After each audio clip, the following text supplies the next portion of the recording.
The restaurant went dead, quiet the second I said it. Actually, Mom, we had our housewarming 8 months ago. You just weren't invited. Every fork stopped moving. My sister Claire's wine glass hovered an inch from her lips. My mother's smile froze like someone had pressed pause. Even the waiter, balancing for plates, took one back step and vanished. That single sentence detonated 34 years of swallowed words. Y Melena. 34 now. For most of my life, I was the spare daughter, the one who needed a little more time, the one whose report cards were folded shut before anyone finished reading them.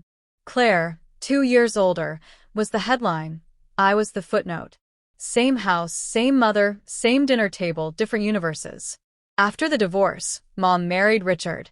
Nice enough guy who perfected the art of looking busy on his phone whenever the temperature rose. Claire shone brighter every year. Scholarships, engagement photos in magazines, the 6-bedroom colonial with the double-height foyer. Mom posted about it like she'd personally laid every brick. I paid my own way through college, moved cities twice for better jobs, saved for a down payment in silence. When Marcus and I finally bought our little 1920s Craftsman, peeling paint, leaky faucet, perfect light, I didn't send out an announcement. I sent invitations to the people who had shown up for me when I had nothing to offer but takeout and gratitude. My family wasn't on that list. Not out of spite. I just wanted one day that didn't feel like a performance review. They found out anyway. Claire saw a photo on a mutual friend's story and the question started. Where exactly is it? How many square feet? Are you planning to flip it? Then the truth slipped out in the produce aisle. Claire's husband, Greg, looked like he hadn't slept in weeks. He admitted the mortgage was drowning them. 2 days later, Mom called, voice syrupy with concern for Claire, of course, and ended with, "You're in such a stable place now, sweetheart. Maybe you could help your sister breathe a little." Help meant money. Not casseroles, not babysitting, not emotional support. Money. I said no. The invitations dried up overnight. For months, the group chat was a graveyard. Birthdays happened without me. I stopped explaining, stopped reaching. Marcus asked one night, "How much of yourself are you willing to keep setting on fire to keep them warm?" I didn't have an answer yet, but the question burned. Then came the olive branch dinner. Claire's 36th birthday at La Perla, Mom's favorite impress people restaurant. Crystal glasses, $90 entrees, the works. I almost declined. Something in me needed to see if anything had changed. It hadn't. Mom beamed across the table. Claire's housewarming was spectacular. The florals alone, people are still talking. Claire blushed the perfect shade of flattered. Richard raised his glass. Then Mom turned to me with that bright, careless smile. "So tell us, Elena, when are you going to catch up and do something like that?"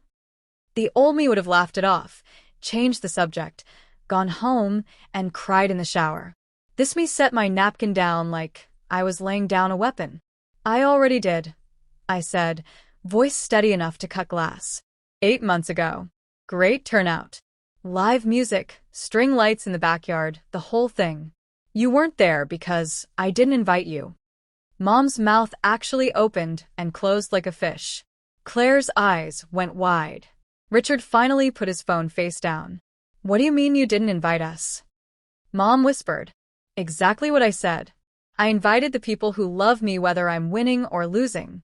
Turns out that list is shorter than I thought, but every single one of them showed up on time with a bottle of wine and zero commentary about square footage. The silence was so complete I could hear the blood in my ears. Mom's eyes filled. "Elena, we're your family." "You keep saying that," I answered, "but family isn't a blood type. It's a verb. And you stopped doing it a long time ago." Claire tried. "If you felt left out." "I wasn't left out. I left. There's a difference." Richard muttered something about airing dirty laundry in public. I stood, placed cash on the table for my share, old habits, and looked at each of them one last time. "I'm not angry anymore," I said. "I'm just finished shrinking. Happy birthday, Claire. I hope the next chapter is gentler on you than this one has been." I walked out without waiting for dessert.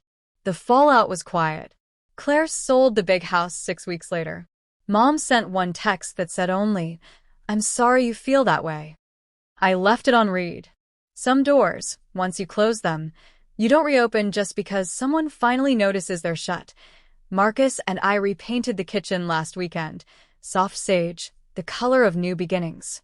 Friends filled the house until midnight. Music loud, laughter louder. No one asked when I was going to catch up. They were too busy celebrating that I already had. Sometimes peace doesn't roar. Sometimes it just stops apologizing for taking up space.